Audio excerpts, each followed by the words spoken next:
sejahtera Malaysia. Selamat pagi sekali lagi. Ini rasuah semakin ditakuti dibuat oleh para jerung-jerung naga-naga di Malaysia.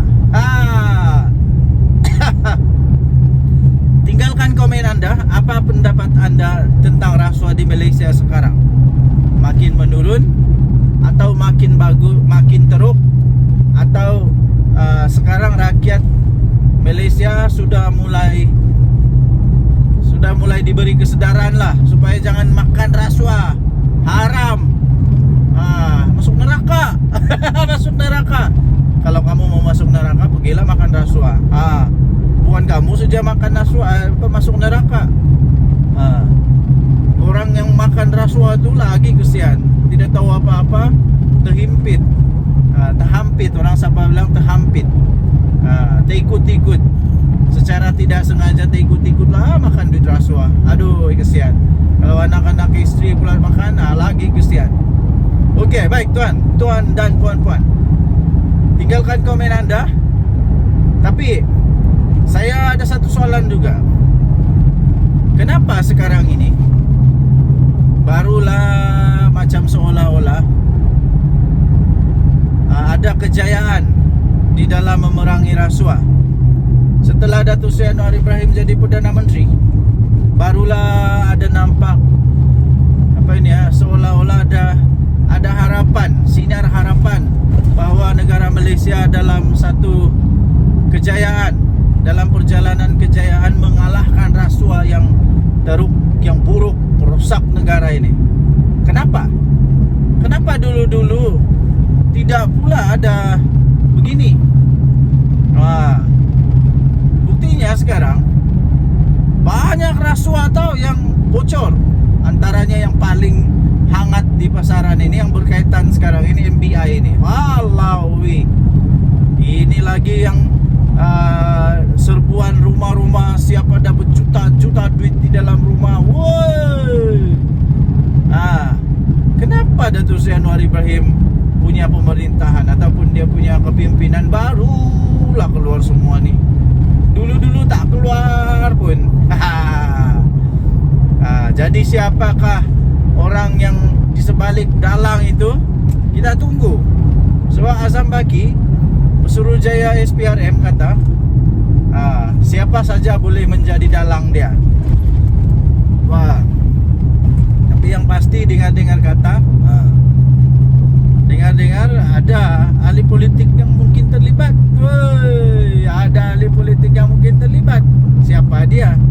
Kita tunggulah. Sebagai buktinya pula, baru kemarin saya sendiri dengar rakyat Malaysia berkata sendiri di pejabat, ketika hendak berurusan di pejabat di kaunter depan tu. Aku dengar sendiri dengan telinga mata sendiri dengar. Orang ni kata, "Weh, kau hati-hati bila bagi dokumen semua.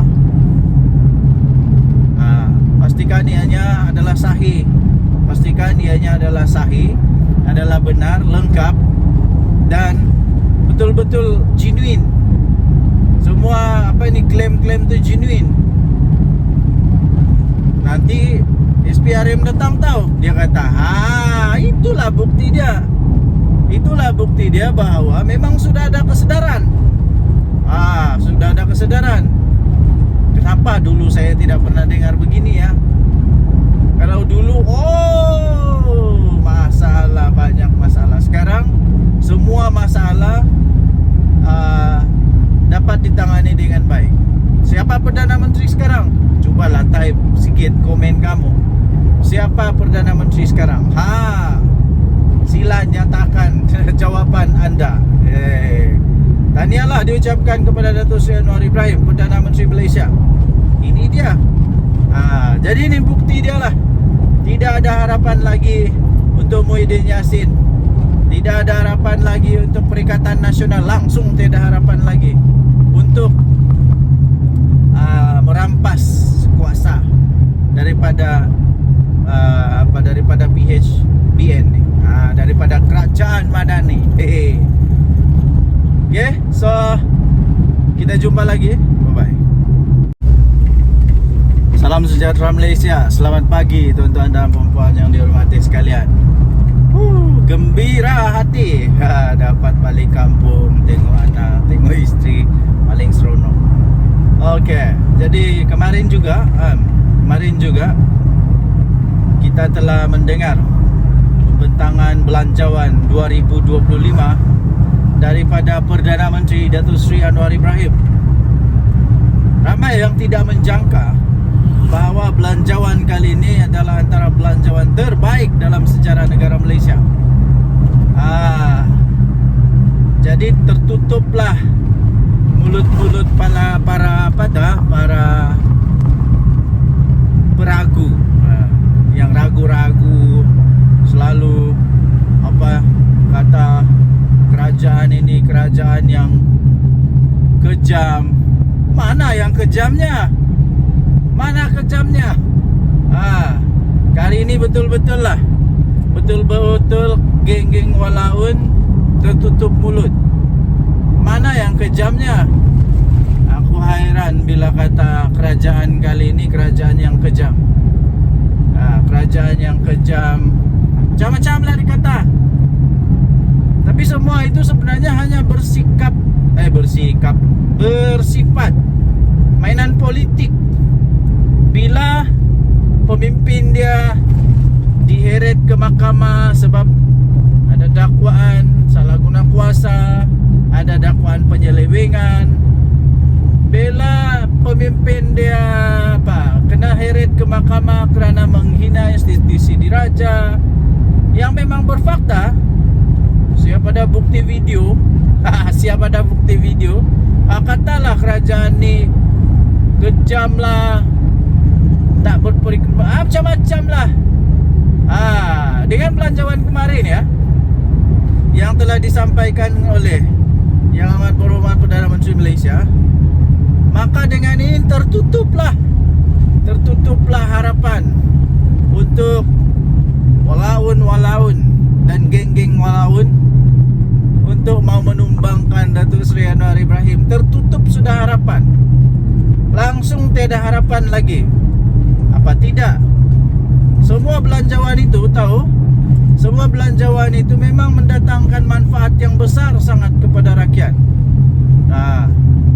Saya fikir ada banyak yang telah dibentangkan oleh Datuk Seri Anwar Ibrahim Perdana Menteri Malaysia yang belum pernah dilakukan oleh mana-mana Perdana Menteri.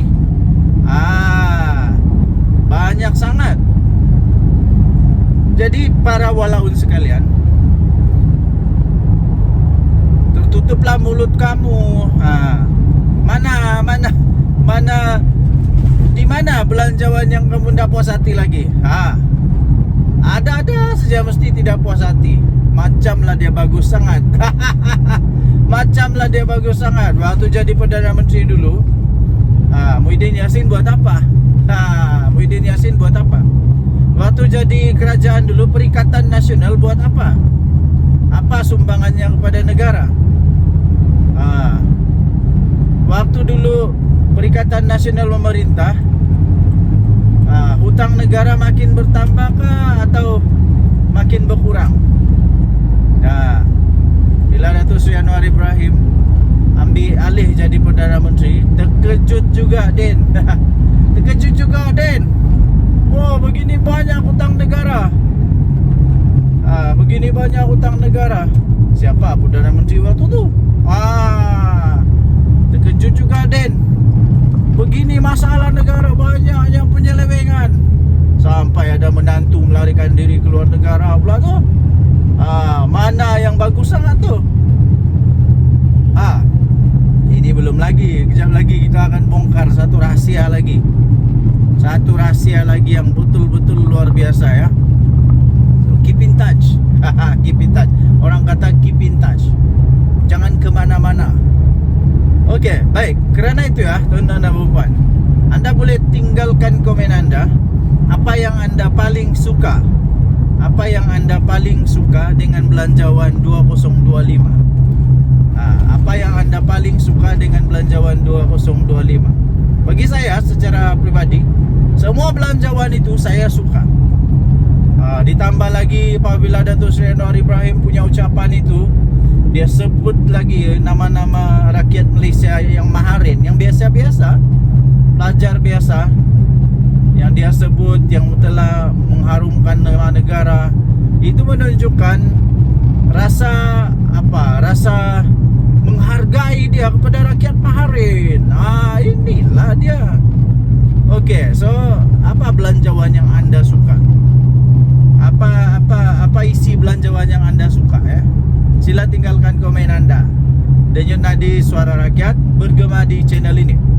Jangan lupa untuk tinggalkan komen anda. Kita jumpa lagi. Bye bye. Salam sejahtera Malaysia. Wow, serius juga. Janganlah serius sangat. Hari Sabtu, hari yang dinanti, bertambah satu hari pada hari-hari. Okey, ada kawan suruh saya komen atau beri ulasan. Mungkin ini satu sindiran kepada saya kah, kepada siapa-siapa kah. Tapi tak kisahlah, kan kita ini terbuka di Malaysia.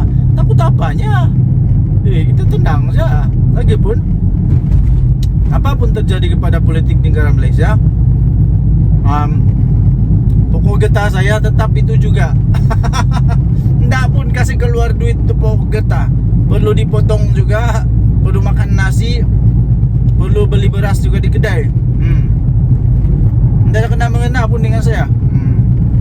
Jadi adalah kawan ni, dia kasih post, kemudian dia tanya, apa pendapat kau tentang ini? Saya tengok jatuh aduh, apakah benda punya soalan ni? Iyalah, apa dia kata, dia kasih bagi, ada satu berita tu, entah abang Zahid ke adik Zahid ke masuk PAS.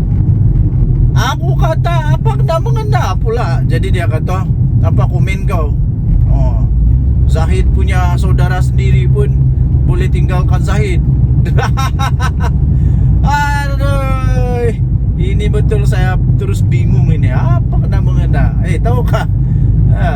Kalau di Sabah, adik-beradik ada parti sendiri tahu. Jadi apa pula masalahnya?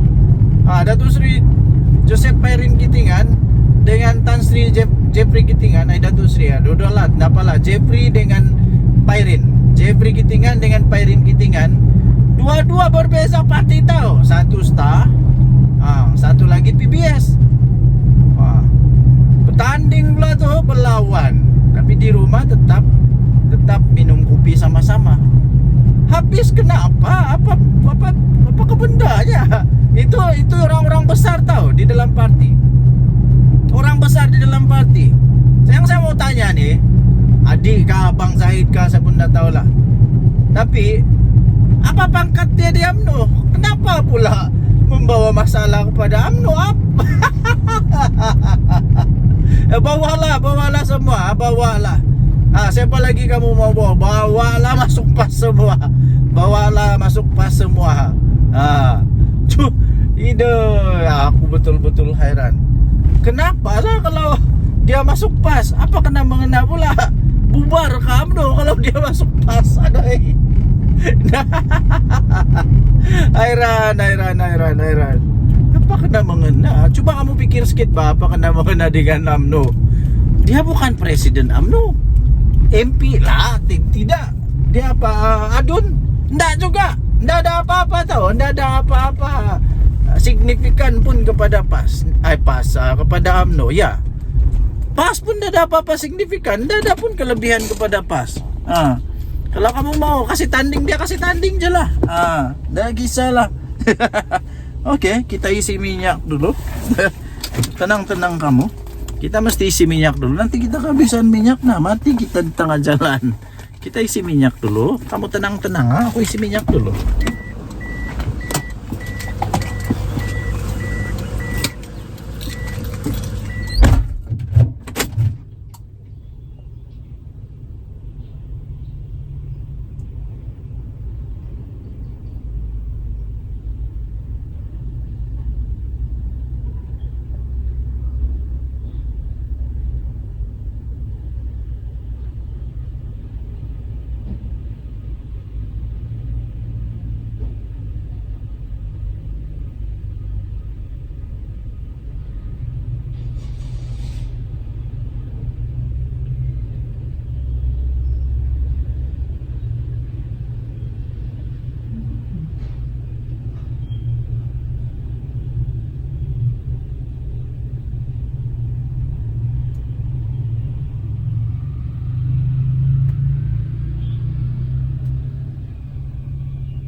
Baru selesai kita isi minyak.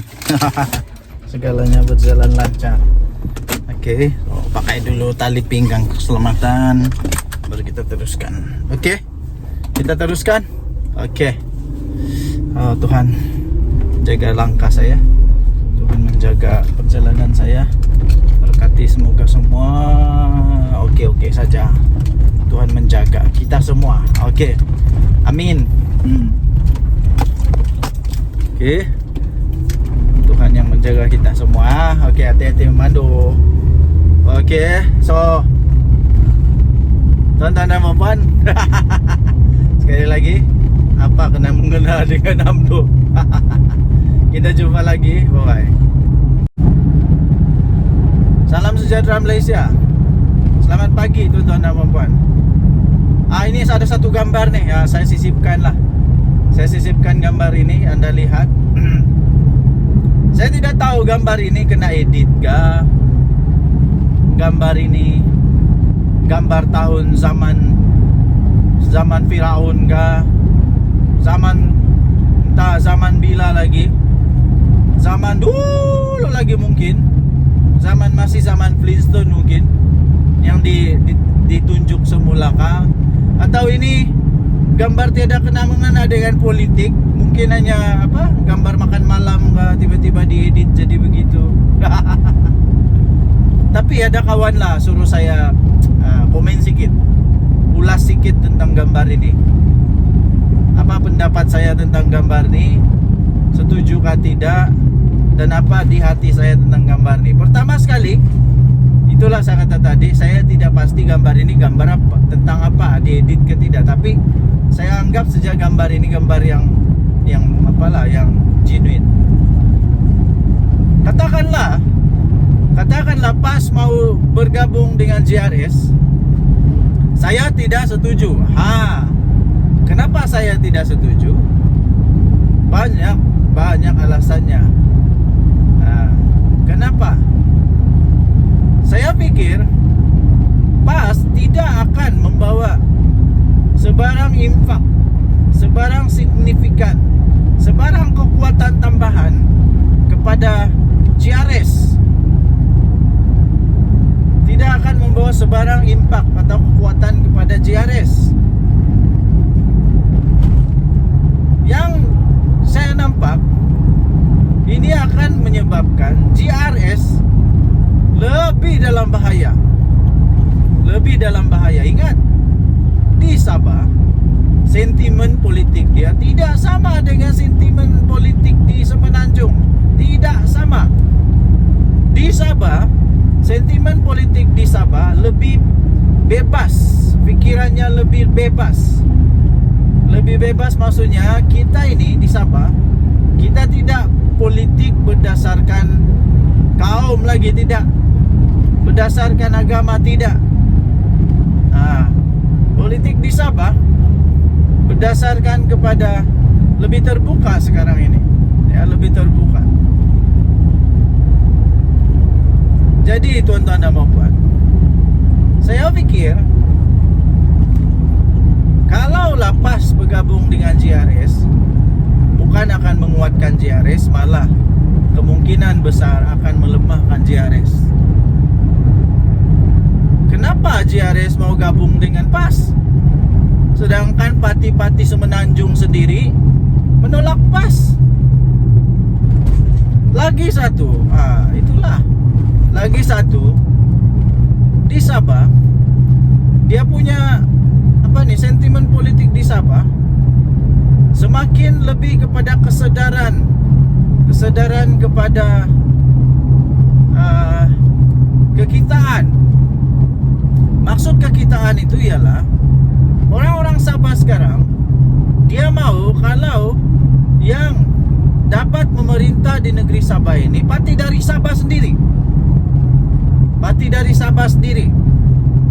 Sebab itu Bersatu sudah tiada di Sabah. Bukan tiada, tapi sudah ditolak. Sekarang sudah jadi JRS, tidak ada sudah Bersatu. Jadi kalau parti dari Semenanjung sendiri menolak parti dari Semenanjung, kenapa GRS mau bergabung dengan parti dari Semenanjung? Ya, kita tahu ada parti UMNO, ada PKR, ada DAP. Tapi semua parti-parti ini dia punya kuasa kuasa dia sendiri di negeri Sabah. Dia tidak terikat sangat dengan Semenanjung. Lain dengan PAS. Dia belum settle down di Sabah ni pun. Berapa sangat ahli PAS di Sabah. Jadi memang tidak logik lah untuk GRS mau bergabung sama PAS kalau memang tujuan dia untuk menang. Sebab saya tidak nampak itu boleh menang. Enggak. Yang lagi susah, kalau sudah gabung dengan PAS, mesti PAS akan mau ada kerusi lah. Mesti PAS mau ada kerusi, mesti mau. Jadi ini boleh menyebabkan kekalahan kepada GRS. Lepas itu, takkanlah PAS mau pula bertanding di tempat yang DAP kuat atau PKR kuat atau pembangkang kuat. Dia mesti mau juga bertanding di tempat yang dia boleh menang. Masalah dia selalunya di tempat yang GRS kuat ini, sentimen dia ialah sentimen yang memang dah suka PAS. Dah suka PAS, jadi boleh kalah nih. Jadi itulah pendapat saya. Saya pikir janganlah, dah payahlah bergabung. Lepas tu kawan tanya, kalau PAS sama GRS bergabung, kau mau tolong dorang kempen kah? Indah, aku tak mau tolong dorang kempen. Indah, aku mau tolong kempen. Indah, saya tidak akan tolong kempen kalau GRS gabung dengan PAS. Indah. Sebab kenapa? Saya tidak setuju kan. Saya tidak setuju gabungan di antara dua parti politik ini. Jadi kalau saya tidak setuju, kenapa saya mau tolong kempen pula? Tapi indahlah juga saya menghasut orang supaya jangan undi mereka. Tidaklah, suka hati korang lah. Kamu mau undi siapa, suka hati kamu lah. Itu kamu punya hal. Kita di negara demokrasi apa? Tapi saya indah akan undi GRS atau PAS kalau dorang bergabung. Indah, saya bagi tahu indah. Tapi undi adalah rahasia. Undi adalah rahasia. Tapi saya tidak kempen lah, itu saja. Tidak kempen. Lagipun saya memang dah suka berkempen. Pandai-pandai lah kamu berkempen. Bukannya kena bayar duit untuk berkempen. Jadi bikin apa? Jadi terpulang kepada anda, apa pendapat anda? Tapi saya tidak setuju lah. Saya tidak setuju. Banyak lagi sebab dia yang lain. Kalau ditulis semua sebab dia, boleh siap 13 buah buku tau. Boleh siap 13 buah buku. Kau boleh buat tesis panjang lebar itu. Nanti dia punya kesimpulan tesis dia. What is your thesis? My thesis is kalah. Itu saja pendek, satu perkataan, kalah. Kalah, boleh kalah GRS nih. Boleh kalah GRS kalau dia bergabung dengan PAS. Kalau lah. Jadi tentang gambar ini saya pun tidak tahu betul atau tidak. Tapi itulah pendapat. Mau bergabung, suka hati kamu. Tapi ada konsekuensi dia. Hati-hati ya. Oke. Kalau di Semenanjung kalah. Di Sabah boleh menang kah? Dan tadi suara rakyat, kita jemput lagi. Kita jumpa lagi. Bye bye. Salam sejahtera Malaysia. Dan nadi suara rakyat bergema di channel ini. Kita gelak dulu. Saya masih ingat tau. Masih ingat lagi. Hadiah wang. Hadiah wang. Lucu juga orang tua ni. agaknya waktu dia bercakap dulu dia memang agak sedikit sudah lali orang Sabah bilang lali ini maksudnya nyanyuk. Mungkin dia tidak sadar apa yang dia cakap, kasihan lah. Jadi kita apalah, lupakanlah dia punya kata-kata itu, kita berdamailah dengan kata-kata dia.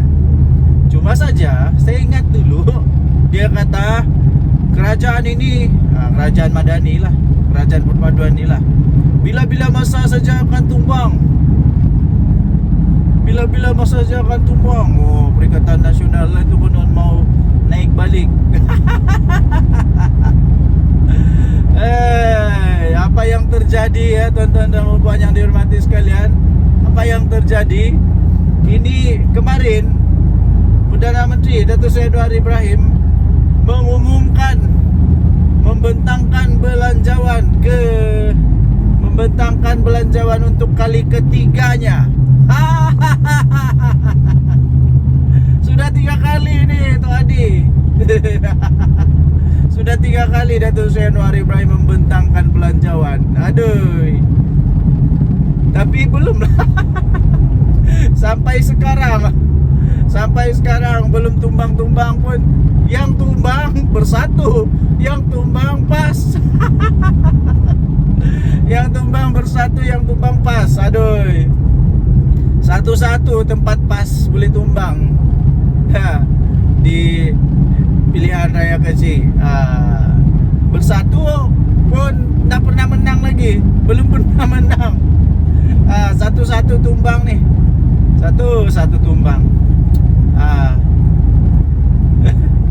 Ini nasib baiklah Muhyiddin Yassin Presiden Bersatu. Kalau dia bukan Presiden Bersatu, agak-agaknya dia sudah tidak jadi berharga lagi nih Bersatu. Nasib baiklah dia Presiden Bersatu, kena hormat, diberi hormat. Entah apa jadi kepada Muhyiddin kalau tiba-tiba dia bukan Presiden Bersatu, silap-silap dilupakan terus. Hadiah uang pun sama juga.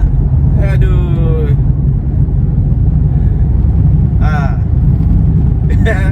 Di mana sudah yang mau kasih tumbang tuh? Beginilah saya bagi kesimpulan, Perikatan Nasional tidak akan mampu untuk membentuk semula kerajaan. Nah. Setakat ini enggak ya. Kenapa? Banyak sangat sebab dia. Banyak sangat sebab. Sebab yang pertama, kalau sudah nanti pembagian kursi pun sekurang-kurangnya Bersatu pun mau ada kursi kan, tapi masalah dia setiap kali Bersatu bertanding kalah. Jadi kecuali lah kalau semua pas mau tanding, ada harapan dia menang lah. Tapi untuk membentuk kerajaan perlu 112. Masalahnya pas tidak cukup 112. Macam mana pun pas tidak akan dapat 112. Tidak akan. Kecuali dia bergabung dengan mana-mana parti politik. Masalah dia mana? Siapa lagi yang mau bergabung sama PAS? Siapa lagi? Kecuali Bersatu. Bersatu ini saja yang terdesak. Jadi dengan siapa-siapa pun dia mau bergabung.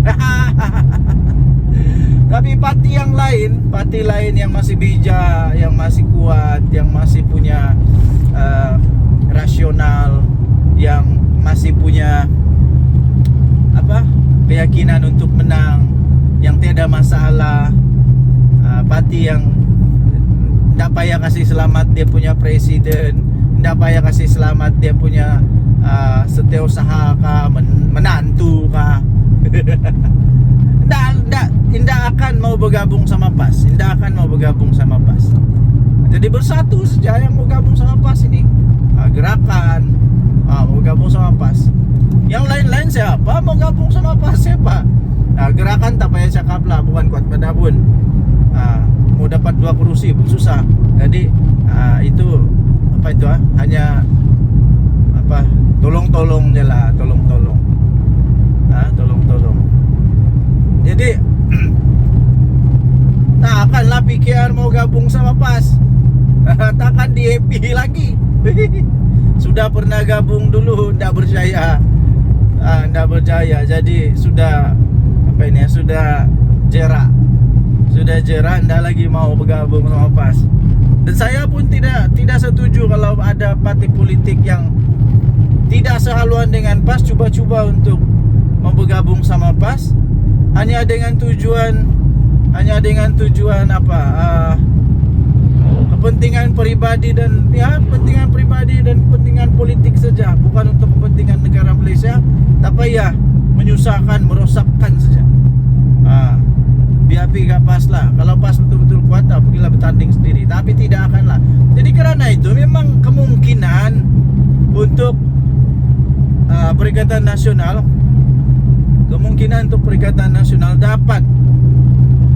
dapat memerintah sekali lagi itu betul-betul hampir kosong peluang dia.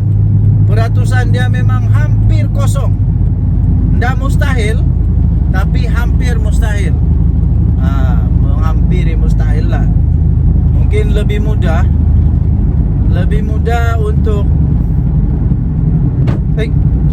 untuk orang lain jadi Perdana Menteri daripada Perikatan Nasional yang jadi Perdana Menteri. Jadi tidak ada kemungkinan lah, ya, tidak ada kemungkinan. Jadi lupakanlah mimpi-mimpi yang pelik-pelik tuh. Lupakanlah mimpi-mimpi yang pelik-pelik. Tidak ada sudah kemungkinan, ya. Hati awang, jangan lagi sebut-sebut mau kasih tumbang. Tidak ada sudah. GRS, GPS tidak akan bergabung sama PAS. Nggak tahulah bah, nggak tahulah macam mana. Oke, so tuan-tuan dan puan-puan yang dihormati sekalian, apakah pendapat anda? Sila tinggalkan komen. Anda. Denyut nadi suara rakyat bergabung pula, bergema di channel ini. Sila tinggalkan komen anda sekali lagi. Kita jumpa lagi. Selamat pagi Malaysia. Bye bye.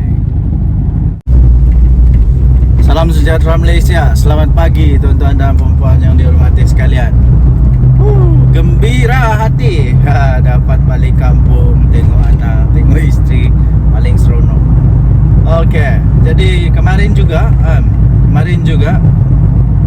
kita telah mendengar pembentangan belanjawan 2025 daripada Perdana Menteri Datuk Seri Anwar Ibrahim.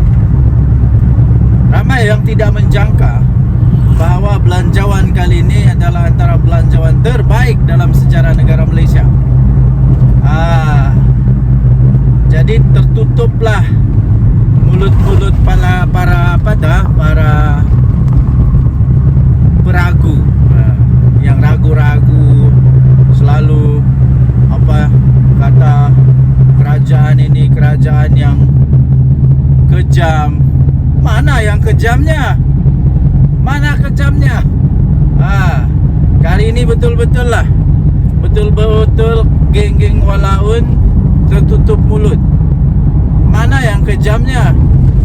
Aku hairan bila kata kerajaan kali ini kerajaan yang kejam. Kerajaan yang kejam, macam-macam lah dikata. Tapi semua itu sebenarnya hanya bersifat mainan politik.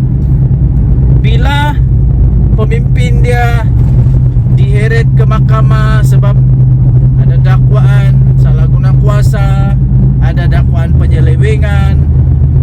Bila pemimpin dia kena heret ke mahkamah kerana menghina institusi diraja yang memang berfakta, siapa ada bukti video katalah kerajaan ni kejam lah, tak berperiksa, macam-macam lah.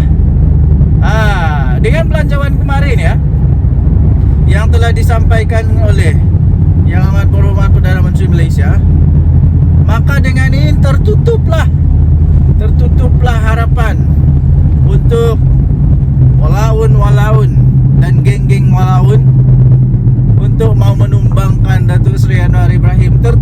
sudah harapan. Langsung tiada harapan lagi. Apa tidak? Semua belanjawan itu tahu, semua belanjawan itu memang mendatangkan manfaat yang besar sangat kepada rakyat. Nah, saya pikir ada banyak yang telah dibentangkan oleh Datuk Seri Anwar Ibrahim Perdana Menteri Malaysia yang belum pernah dilakukan oleh mana-mana Perdana Menteri. Banyak sangat. Jadi para walaun sekalian,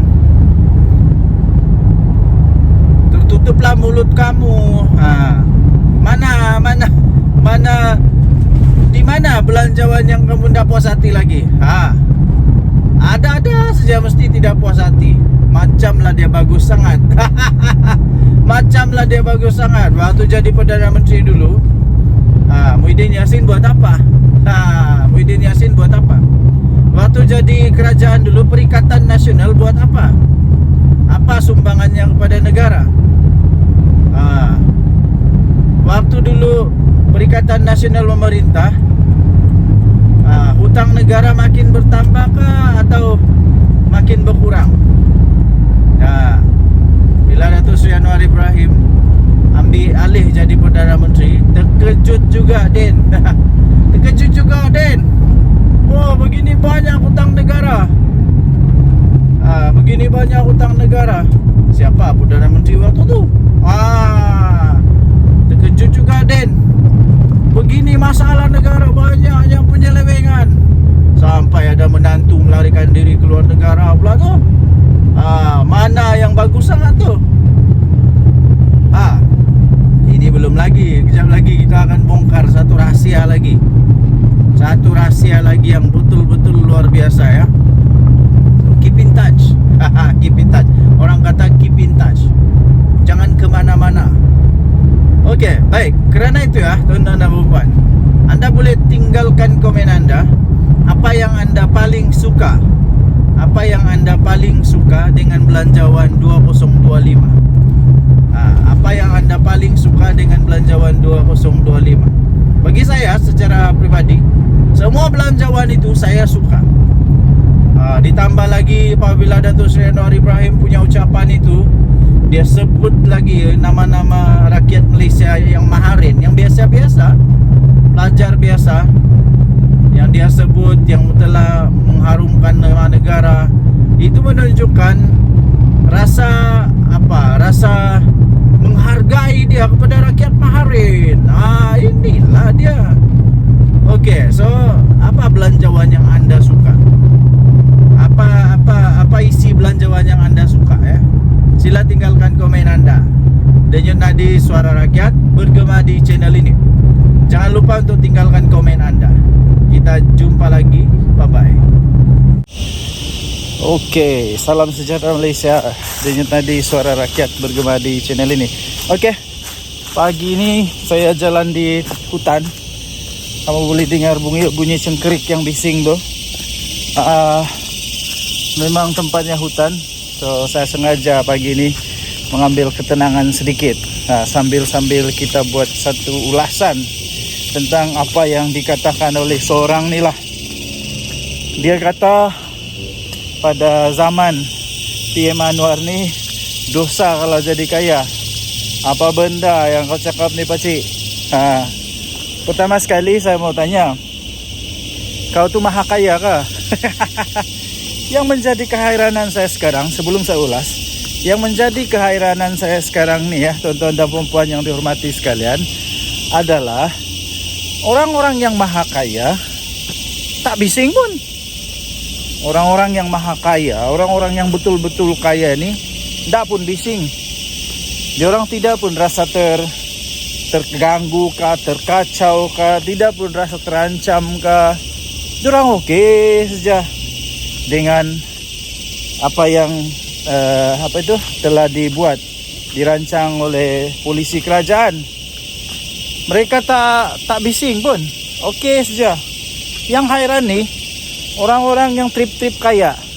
Orang-orang yang trip-trip kaya, yang dah kaya mana pun, yang hanya pandai main politik, dia pusing putar-putar sana putar sini.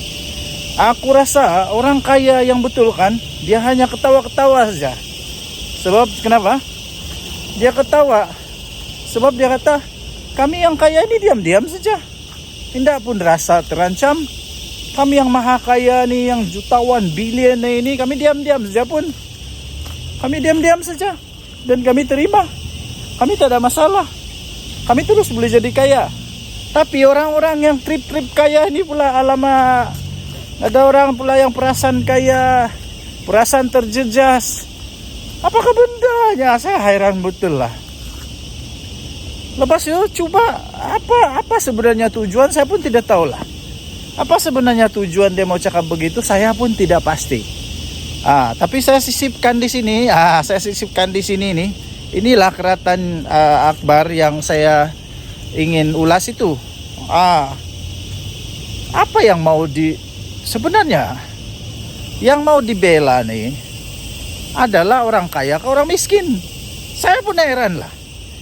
Orang-orang dalam Perikatan Nasional nih, ataupun bukan dari Perikatan Nasional pun lah, mana-mana aja lah, yang coba membela orang miskin. Macam mana sebenarnya kamu punya polisi nih? Kamu mau jadikan orang yang miskin lebih miskin, atau mau jadikan orang kaya tetap kaya, tapi orang miskin ada peluang untuk menjadi kaya? Mana satu sebenarnya yang kamu mau nih? Sampai ada pula yang tuduh PM Anwar nih. Dia kata pada zaman PM Anwar nih, semua orang yang mau jadi kaya dosa. Apa dosa kepala otak ya dosa? Saya rasa pada zaman sekarang nih, orang lebih senang mau jadi kaya lah zaman Anwar. Zaman Perdana Menteri PM Anwar, PM10 sekarang nih, saya rasa orang lebih senang untuk jadi kaya tau.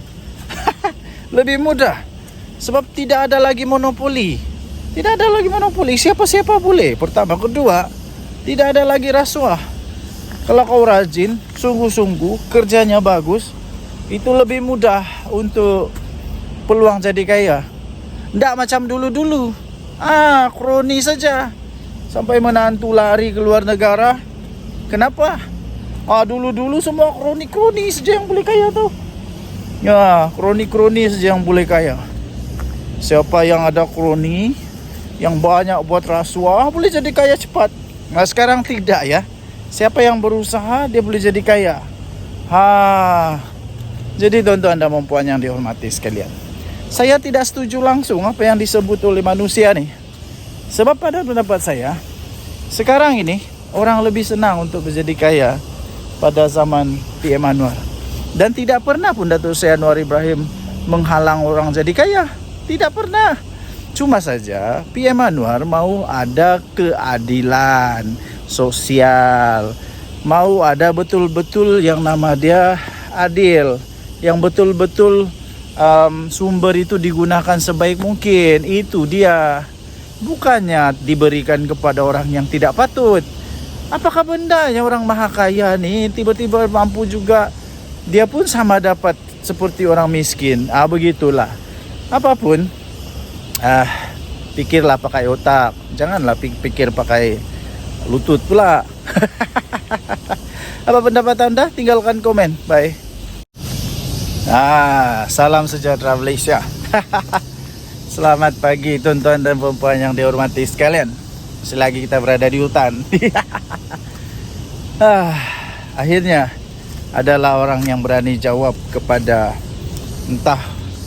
entah manusia mana, entah yang dia tuduh pada zaman Anwar ni kalau jadi kaya berdosa kepala otak. Heran betul saya lah. Okey. Kemudian soalan dia mudah saja. Jawapan dia mudah. Dengan soalan juga. Pada zaman Muhyiddin Yassin jadi Perdana Menteri, ada sesiapa tak di sini yang terror, yang tahu, yang dapat buktikan pada zaman Muhyiddin Yassin jadi Perdana Menteri? Saya mau tanya, apa yang dia sudah bantu, apa yang dia sudah tolong kepada orang-orang miskin? Adakah? Apa yang dia tolong?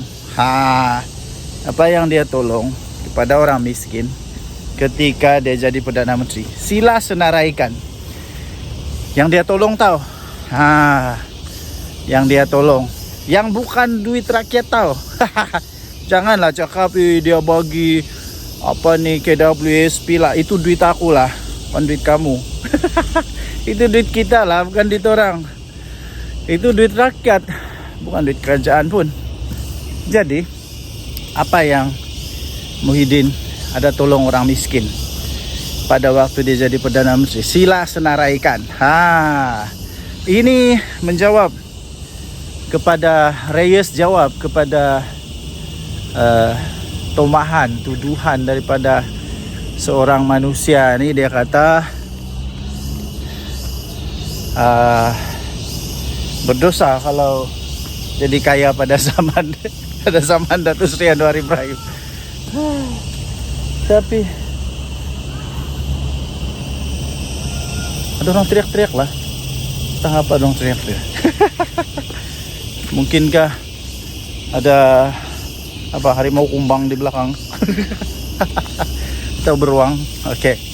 So, pada pendapat saya, sekali lagi saya ingin nyatakan bahwa sebenarnya pada zaman PM Anwar sekarang ini, manusia lebih senang, lebih terbuka untuk boleh jadi jutawan berbanding dulu-dulu, berbanding daripada zaman-zaman penuh dengan apa namanya, penuh dengan kroni. Buktinya tengoklah Jana Wibawa siapa yang dapat. Tengoklah projek-projek yang lain, siapa yang dapat, siapa yang kantoi dengan minyak masak. Tengoklah kan. Jadi saya ingin sabarlah, seperti Reyes kata. Dia tanya, pada zaman Muhyiddin jadi Perdana Menteri, apa yang dia sudah buat untuk orang miskin? Jawab, jangan tak jawab. Tinggalkan komen Anda. Kita jumpa lagi, bye-bye. Oke, salam sejahtera Malaysia. Dengan tadi suara rakyat bergema di channel ini. Oke, pagi ini saya jalan di hutan. Kamu boleh dengar bunyi cengkerik yang bising tuh. Memang tempatnya hutan. So saya sengaja pagi ini mengambil ketenangan sedikit. Sambil kita buat satu ulasan tentang apa yang dikatakan oleh seorang ni lah. Dia kata pada zaman PM Anwar ni dosa kalau jadi kaya. Apa benda yang kau cakap ni pakcik? Pertama sekali saya mau tanya, kau tu maha kaya kah? Yang menjadi keheranan saya sekarang, sebelum saya ulas, yang menjadi keheranan saya sekarang nih ya, tuan-tuan dan puan yang dihormati sekalian, adalah orang-orang yang maha kaya tak bising pun. Orang-orang yang maha kaya, orang-orang yang betul-betul kaya ni tak pun bising. Diorang tidak pun rasa terganggu kah, terkacau kah, tidak pun rasa terancam kah. Diorang okey saja dengan apa yang telah dibuat, dirancang oleh polisi kerajaan. Mereka tak bising pun, okey saja. Yang hairan ni orang-orang yang trip-trip kaya, orang-orang yang trip-trip kaya, yang dah kaya mana pun, yang hanya pandai main politik, dia pusing putar-putar sana putar sini. Aku rasa orang kaya yang betul kan, dia hanya ketawa-ketawa saja. Sebab kenapa? Dia ketawa sebab dia kata, kami yang kaya ini diam-diam saja, tidak pun rasa terancam. Kami yang maha kaya ni, yang jutawan, bilion ini, kami diam-diam saja pun. Kami diam-diam saja dan kami terima. Kami tak ada masalah. Kami terus boleh jadi kaya. Tapi orang-orang yang trip-trip kaya ini pula, alamak, ada orang pula yang perasaan kaya, perasaan terjejas. Apakah bendanya? Saya hairan betul lah. Lepas itu coba apa sebenarnya tujuan, saya pun tidak tahu lah. Apa sebenarnya tujuan dia mau cakap begitu, saya pun tidak pasti. Tapi saya sisipkan di sini. Nih. Inilah keratan akbar yang saya ingin ulas itu. Apa yang mau sebenarnya yang mau dibela nih, adalah orang kaya ke orang miskin. Saya pun heran lah. Orang-orang dalam Perikatan Nasional nih, ataupun bukan dari Perikatan Nasional pun lah, mana-mana aja lah, yang coba membela orang miskin. Macam mana sebenarnya kamu punya polisi nih? Kamu mau jadikan orang yang miskin lebih miskin, atau mau jadikan orang kaya tetap kaya, tapi orang miskin ada peluang untuk menjadi kaya? Mana satu sebenarnya yang kamu mau nih? Sampai ada pula yang tuduh PM Anwar nih. Dia kata pada zaman PM Anwar nih, semua orang yang mau jadi kaya dosa. Apa dosa kepala otak ya dosa? Saya rasa pada zaman sekarang nih, orang lebih senang mau jadi kaya lah zaman Anwar.